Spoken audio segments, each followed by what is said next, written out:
Il y a plusieurs personnes qui rêvent d'entrepreneuriat, qui veulent devenir entrepreneurs, poursuivre leurs propres rêves, leurs propres objectifs, plutôt que de poursuivre ceux des autres. Être libre de leur temps, de leur horaire, de leur destinée. Mais ce qui les bloque, c'est qu'ils ne trouvent pas la bonne idée d'affaires.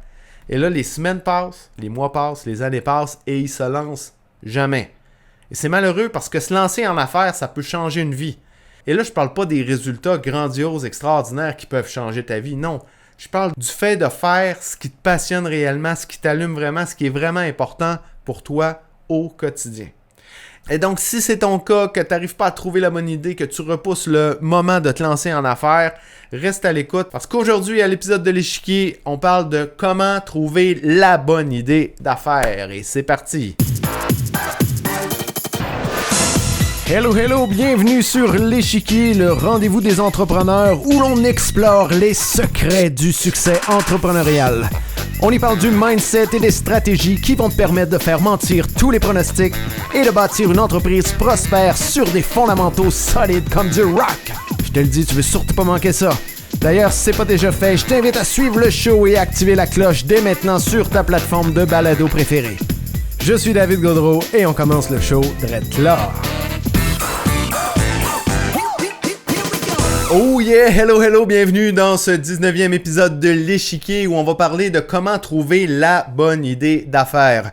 Avant de commencer, sache que j'ai devant moi un beau mind map, un diagramme qui inclut tous les sujets dans le détail qui vont être discutés dans l'épisode d'aujourd'hui et que tu peux le télécharger. Donc c'est une superbe aide-mémoire qui t'est accessible. Il s'agit simplement de te rendre au davidgaudreau.com/EP19 pour le télécharger. Donc, on va commencer par démystifier cette idée-là de vouloir continuellement trouver la grande idée, l'idée à $1 million. Ensuite, on va voir comment trouver la bonne idée en 3 grandes étapes. Donc, comment trouver l'idée et ensuite la valider. Donc, commençons par discuter de ce mythe, de vouloir à tout prix trouver la grande idée, l'idée à $1 million. Une idée qui est d'une part surfaite, mais aussi très paralysante. Il faut savoir que la majorité des entrepreneurs qui se lancent en affaires, ils tombent un peu dans l'entrepreneuriat par hasard. Donc, ils ne cherchent pas la grande idée. En fait, ils ne cherchent même pas d'idée du tout. Ils voient une opportunité et la saisissent sans trop se poser de questions et donc ils se trouvent à se lancer en entrepreneuriat un peu par hasard. Par exemple, récemment, j'ai un de mes amis qui m'appelle, qui me dit qu'il veut lancer un e-commerce. Il me demande quelle plateforme il devrait utiliser pour lancer sa business. Alors, je lui pose la question, qu'est-ce que tu veux faire comme projet d'entreprise? Et là, il me dit, j'ai mon cousin qui est électricien, qui ramasse des pièces en bon état sur des chantiers. Il y a pour 12 000 pièces de stock, puis on veut revendre les pièces sur Internet, on veut les vendre en ligne. Et donc, ça, c'est l'exemple typique d'une opportunité qui a émergé et d'une personne qui n'a pas nécessairement un background d'entrepreneur, un background entrepreneurial, mais qui a décidé de saisir l'opportunité. Donc, on va voir ça souvent, des fois des professionnels qui vont développer un outil pour répondre à leurs propres besoins et ensuite réalisent qu'il y a un intérêt dans leur entourage, puis ils vont monétiser l'outil, ils vont commencer à vendre l'outil et tranquillement pas vite, ça va devenir une entreprise. Maintenant, à l'inverse, ceux qui veulent se lancer en entrepreneuriat de manière volontaire, eux vont chercher une idée et souvent vont chercher la grande idée. Et ce qui est paralysant lorsqu'on cherche une idée de manière volontaire, c'est qu'on fait face à une infinité de possibilités et le cerveau humain, devant une infinité de choix, il paralyse. C'est ce qu'on appelle le paradoxe du choix. Lorsqu'on fait face à trop de choix, on a énormément de difficultés à se poser sur un seul choix. Résultat, on repousse, on procrastine et on ne se met jamais en action. Et c'est souvent ce qui se produit aux personnes qui sont à la recherche de la grande idée. Procrastinent, ils repoussent et ils ne se lancent jamais. Cette idée-là aussi de trouver la grande idée à $1 million est surfaite parce que notre première idée est rarement, voire jamais révolutionnaire.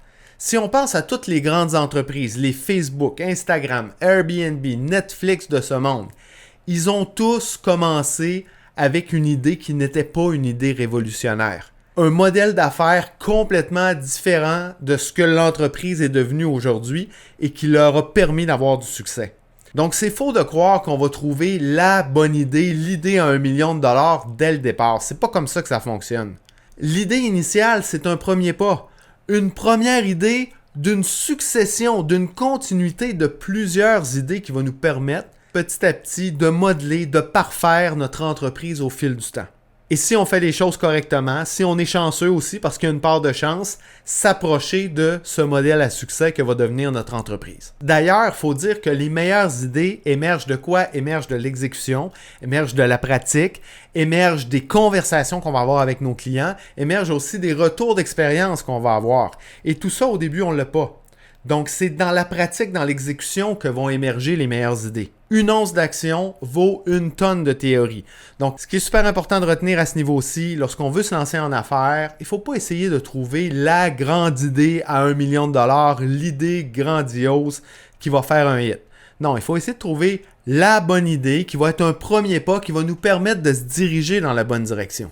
Et donc, c'est ce qui nous apporte à la première étape lorsqu'on veut trouver une idée d'entreprise. La première chose à trouver, c'est d'abord d'identifier la bonne direction.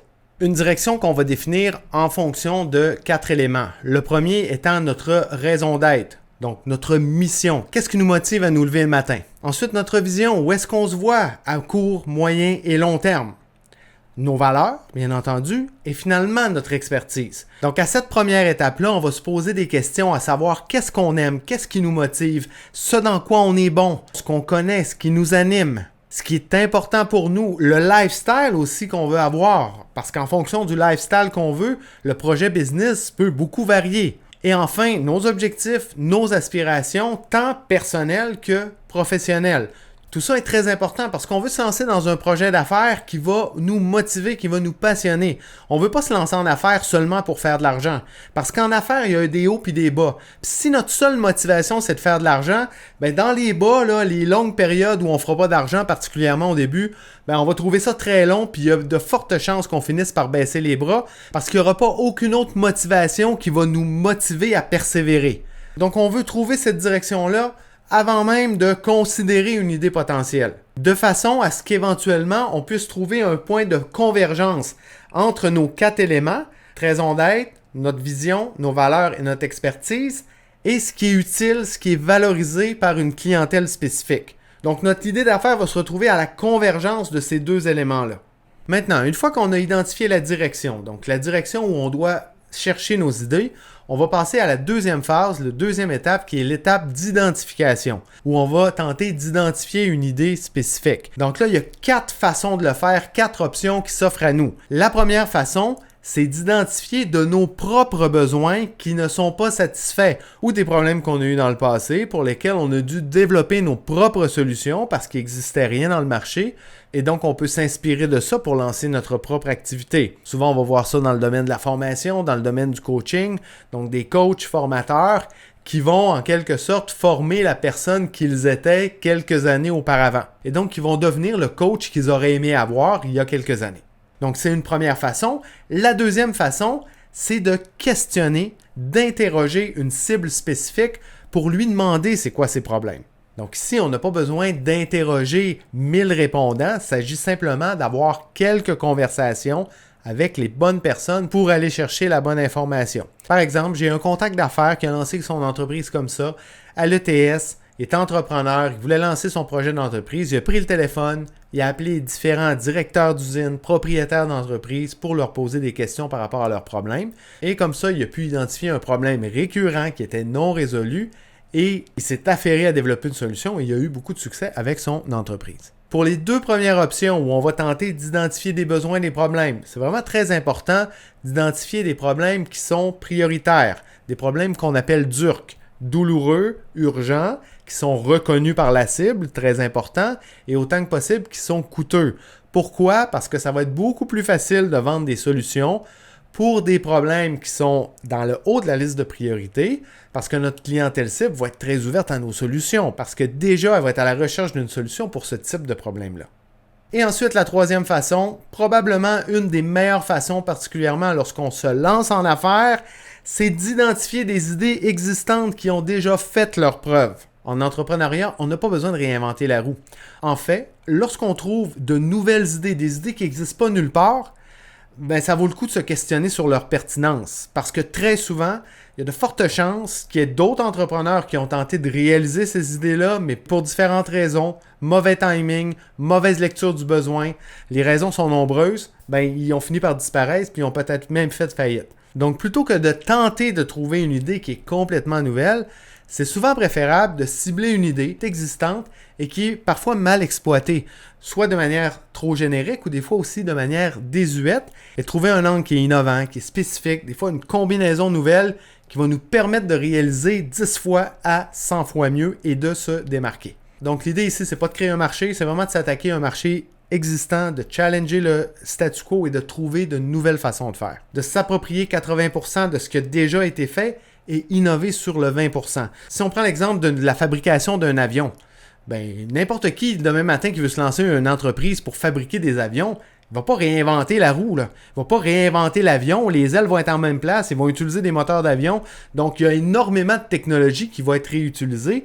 C'est sur le 20% qu'on va peut-être trouver le petit détail là, qui va faire toute la différence, qui va nous permettre d'innover et de changer les façons de faire dans le marché. Et là, attention de ne pas tomber dans le piège de vouloir trouver l'innovation, la grande innovation dès le départ. Non, tu identifies une idée spécifique, tu identifies un marché où tu perçois qu'il y a place à l'innovation et tu te lances avec l'intention d'innover et c'est dans l'action que tu vas voir les possibilités, les opportunités d'innovation. Une note en passant par rapport à ça, souvent lorsqu'on voit des idées dans le marché, ça va être des idées complexes. Si l'idée est trop complexe, on va déconstruire l'idée pour en faire une idée qui va être très simple. Le volet qui va présenter une possibilité d'innovation, puis ensuite on va développer l'idée, puis c'est au fur et à mesure qu'on va progresser que l'idée va se complexifier. Donc il ne faut pas faire l'erreur de s'attaquer à une idée qui est trop complexe dès le départ. On veut s'attaquer à une idée qui va être la plus simple possible.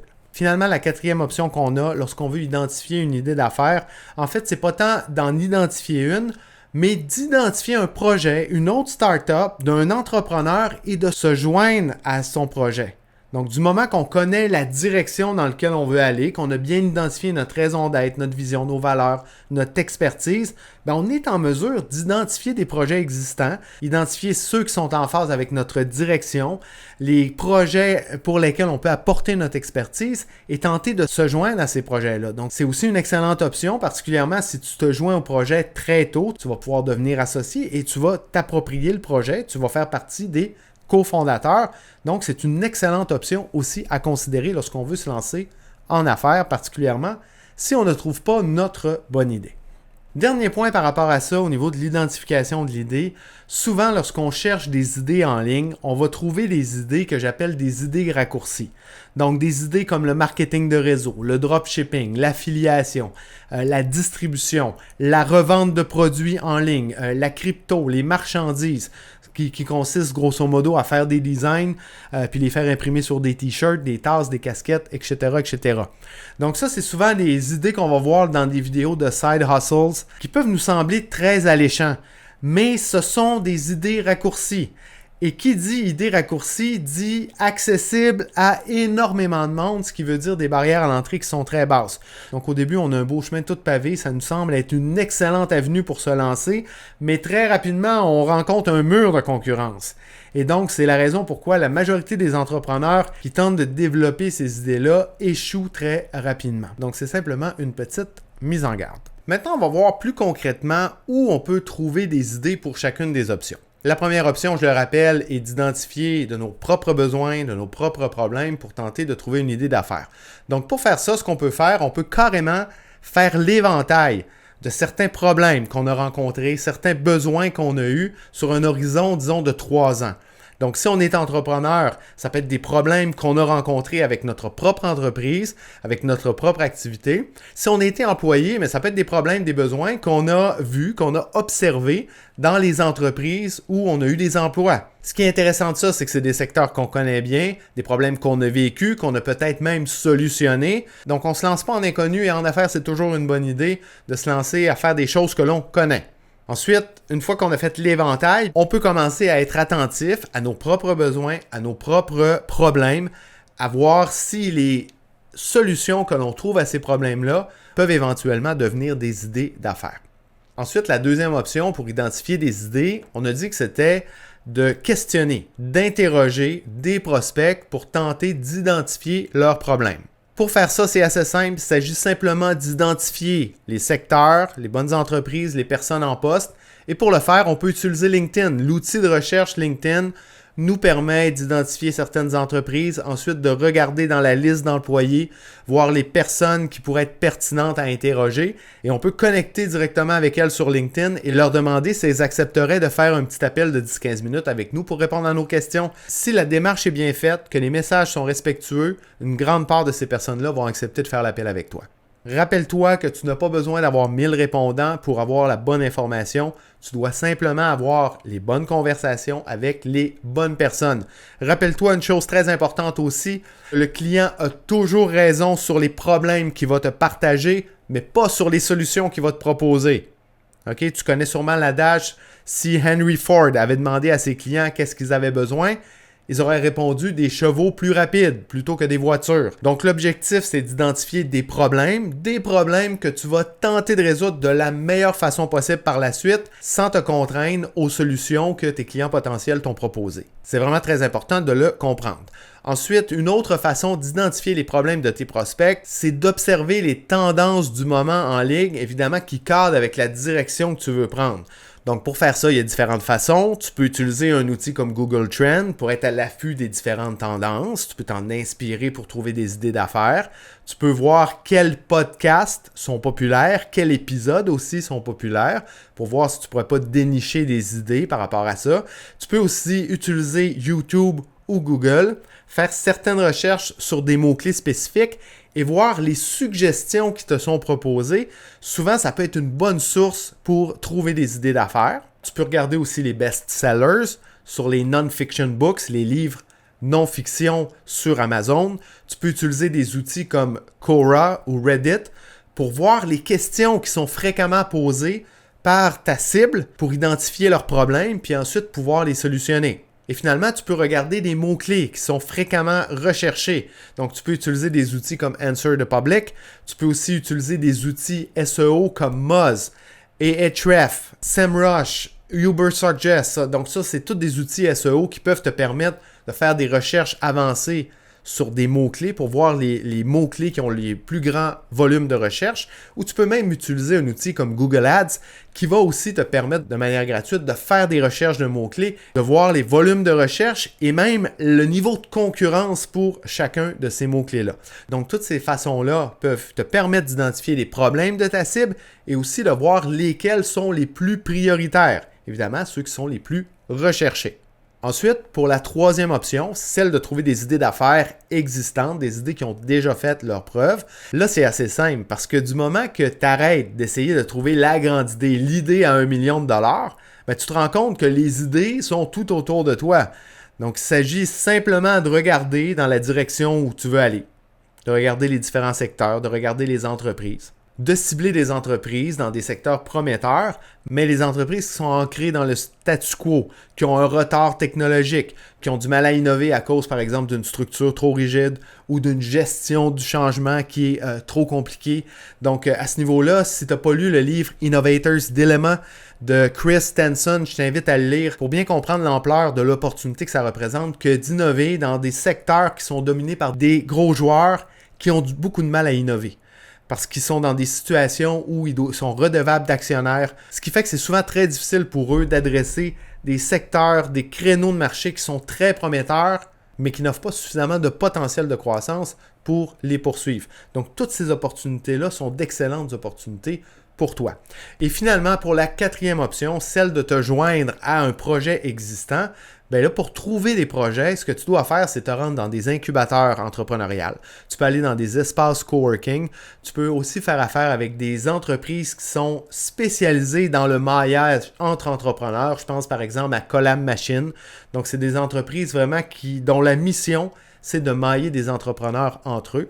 Donc, il s'agit simplement de regarder les différents projets, voir lesquels cadrent avec la direction que tu veux prendre, avec ton expertise, les projets où tu peux apporter une expertise autour de la table et voir s'il y a de la chimie avec les fondateurs et s'il y a une possibilité pour toi de te joindre à leur projet. Évidemment, pour que cette stratégie-là fonctionne, ça doit être une situation win-win. Donc, toi, tu dois gagner de cette relation-là et les fondateurs du projet doivent aussi gagner de s'associer avec toi.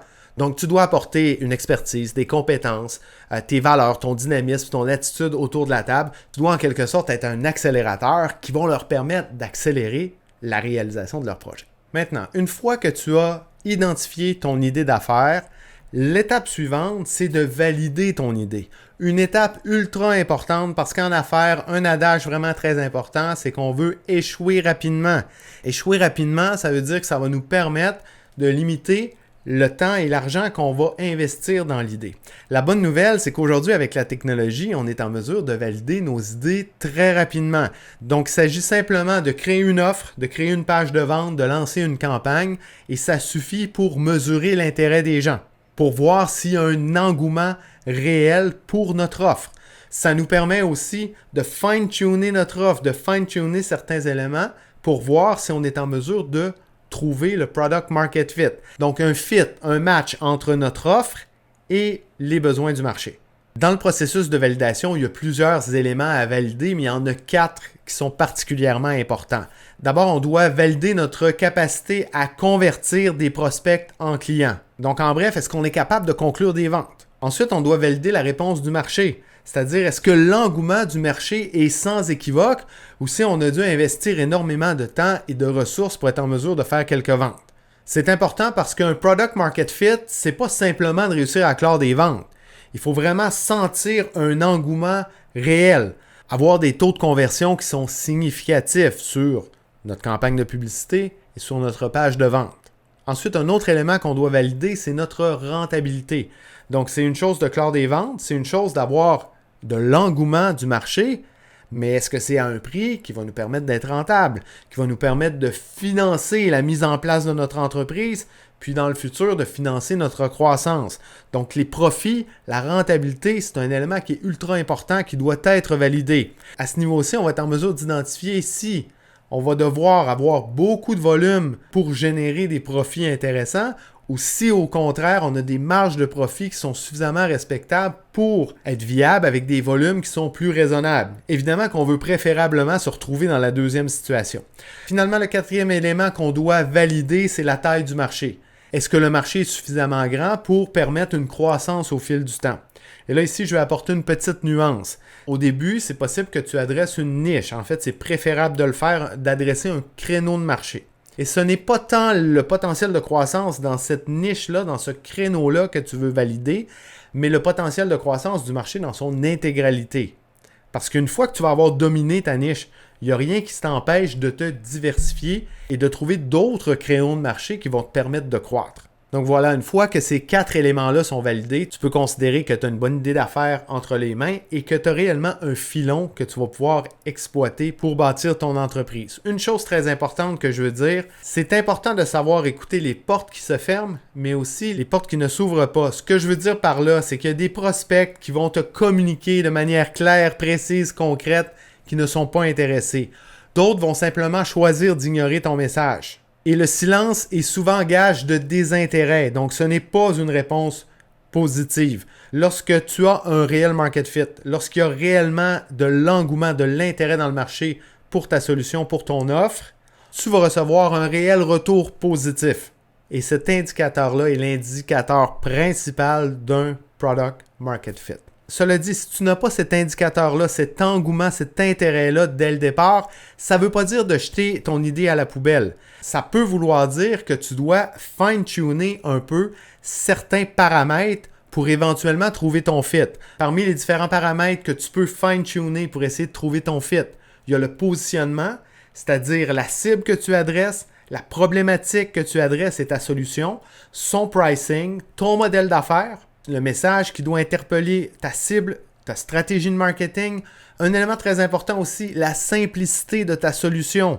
Souvent, tu peux te retrouver avec des solutions qui sont trop complexes et à cause de ça, tu ne vas pas être en mesure d'interpeller ta cible. Trop, c'est comme pas assez. Souvent, le simple fait de diminuer le nombre de features, d'options dans ta solution peut te permettre de trouver ton fit.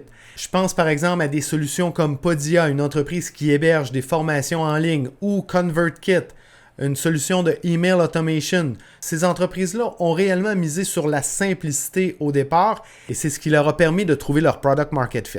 Et finalement, un dernier élément très important, c'est ta notoriété, ta légitimité, ta crédibilité dans le marché. Un élément qui se travaille évidemment au fil du temps, mais qui peut avoir un impact réel sur ta capacité à générer, à créer de l'engouement dans le marché.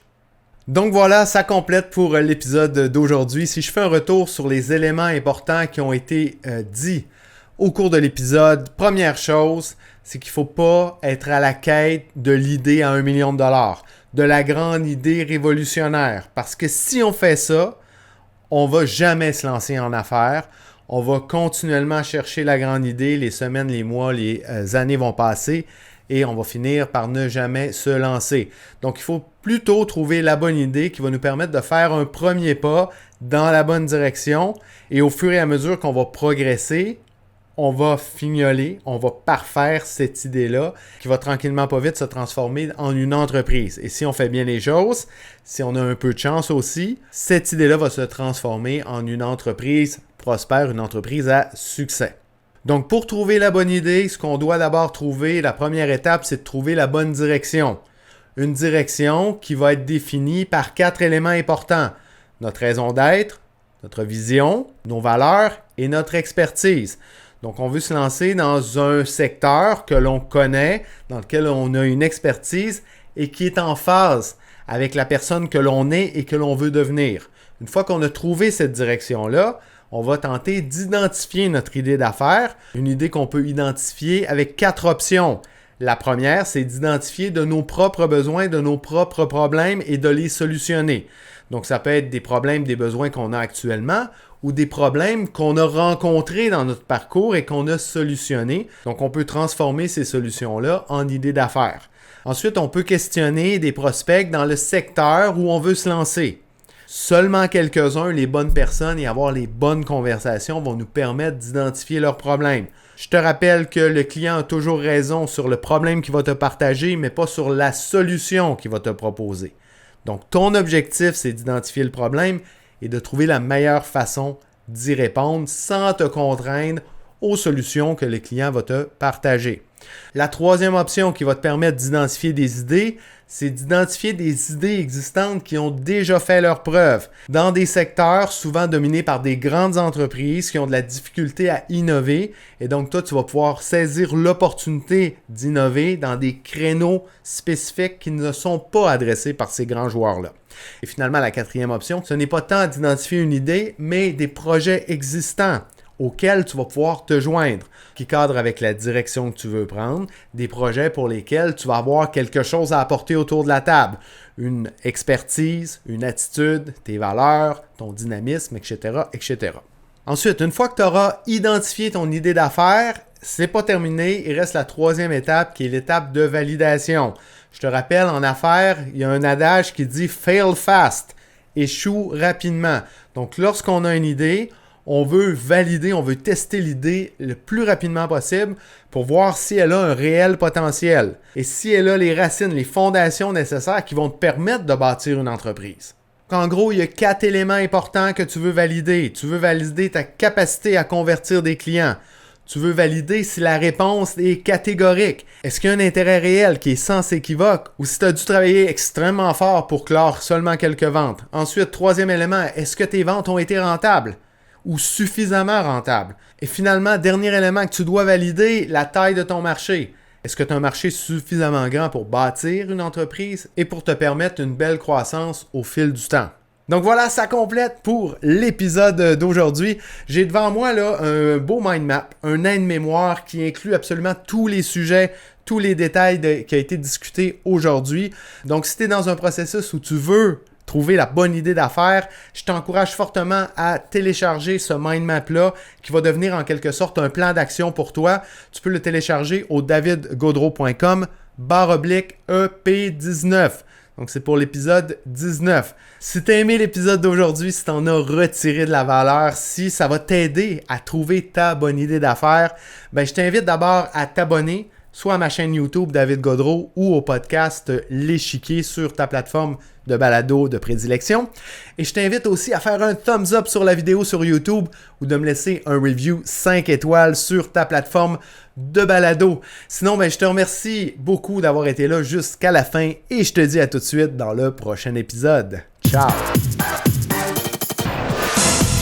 Je suis David Gaudreau et je te remercie très sincèrement d'avoir choisi d'écouter le show aujourd'hui. Pour me partager tes commentaires sur le show, simplement pour continuer la conversation, tu peux le faire en te connectant avec moi sur LinkedIn. Aussi, on le sait, LinkedIn, c'est vraiment un incontournable pour tout entrepreneur. Alors, si tu veux obtenir mes ressources gratuites pour te lancer sur la plateforme et y bâtir ton audience, rends-toi au davidgaudreau.com/ressources avec un S. Enfin, si c'est toujours pas fait, oublie pas de t'abonner. Sur ce, je te laisse aller prendre de la hauteur. Ciao!